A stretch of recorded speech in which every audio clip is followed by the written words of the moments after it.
comes to defending themselves, Ukraine has become very efficient. We know their air defense is now very efficient, but what allies want to see is progress on the battlefield, to see that Ukraine can claim back some of that land. And they know that this is key, because if you want that constant support, you need to show you have the upper hand when it comes to the battlefield. The other key point for Ukraine, and this will be the crucial issue when NATO meets next month, is what is the path for this country when it comes to NATO. We talk about the future of Ukraine and the security guarantees for Ukraine, but what about NATO? That has not gone away. That is really the centerpiece now of diplomacy happening in London today. What's the nature of the conversations, Maria, that you're having, talking about once the conflict is done, before it's done, talking about lining up business opportunities, lining up reconstruction to try to fuel growth and potentially rebuilding?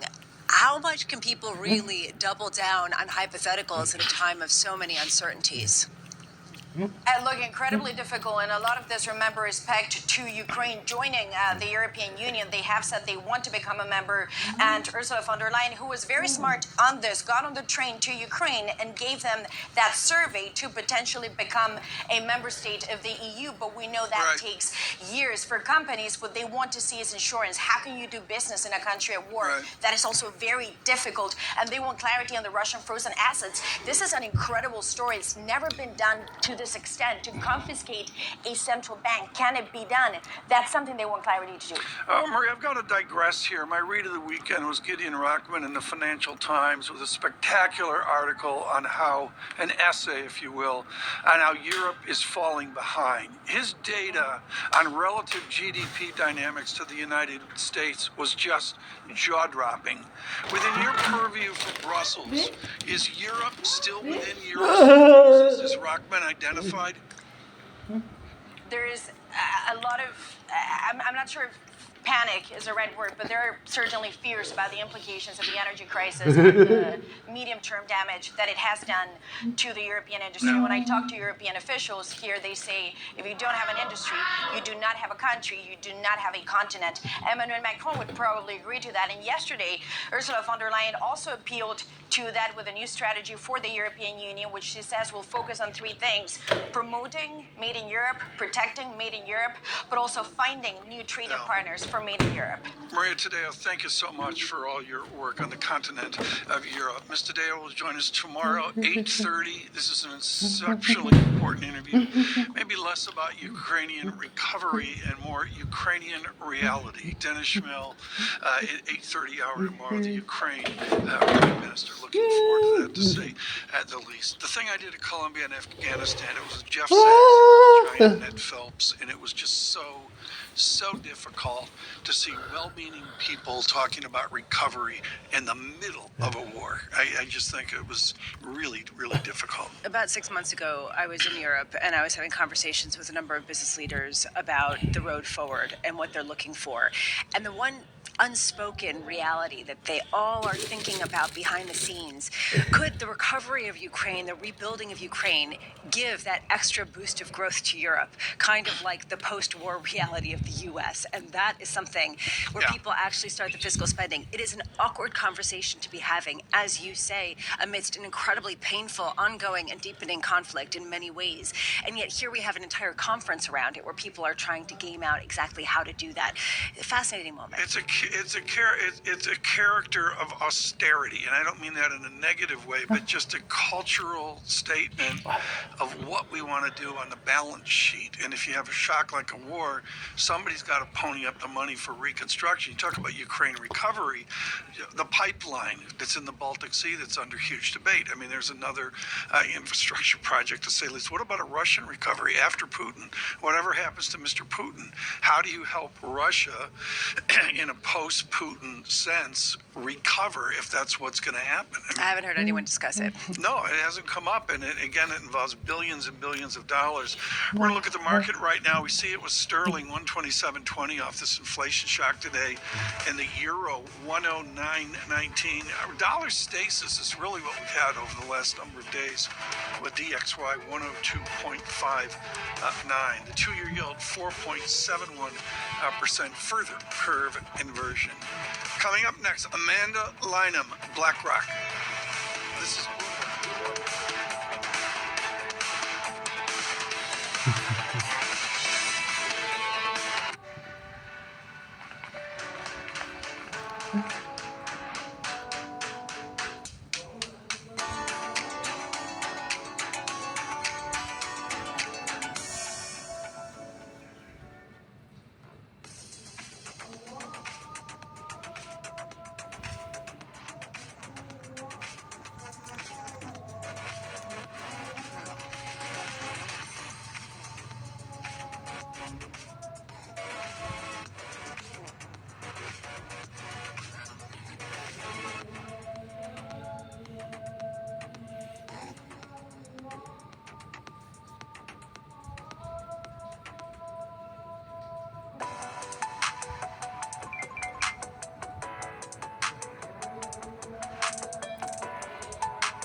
Surveillance on radio and television. John Farrow, Lisa Bramwitz, and Tom Keene. Mr. Farrow on assignment.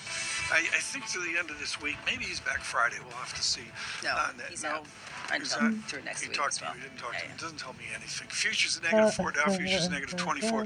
Big deal. We really haven't talked about this. The VIX 14. No, 13.74. And I get it. We're buttressed up near recent recovery highs off the October low.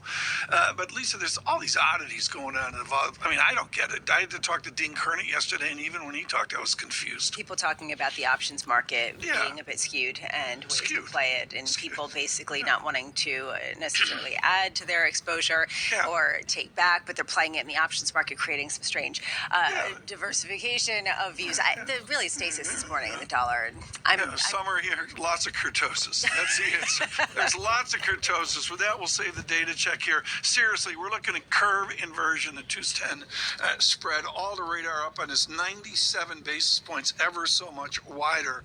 A revisit to 100 basis points would be a big deal. We're looking at movers now, and after Lee Klaskow, I learned a lot about FedEx from Mr. Klaskow. To me, the big takeaway is that they're able to raise prices on consumers. Their volumes, though, are dropping, and you're seeing that across the board for all of the shipping and logistics companies. That today, they're all suffering the consequences of below expected 2024 profit outlook by FedEx. Those shares lower by 2.7%, retracing a loss that at one point was down about 7% in after hours yesterday after they reported earnings. To me, though, just to highlight this, they benefited from higher revenue per package and cost reduction actions.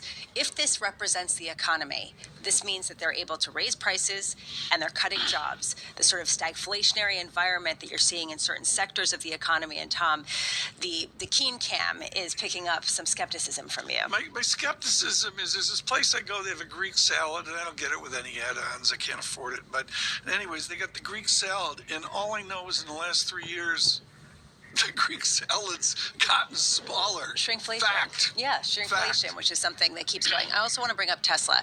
And you see those shares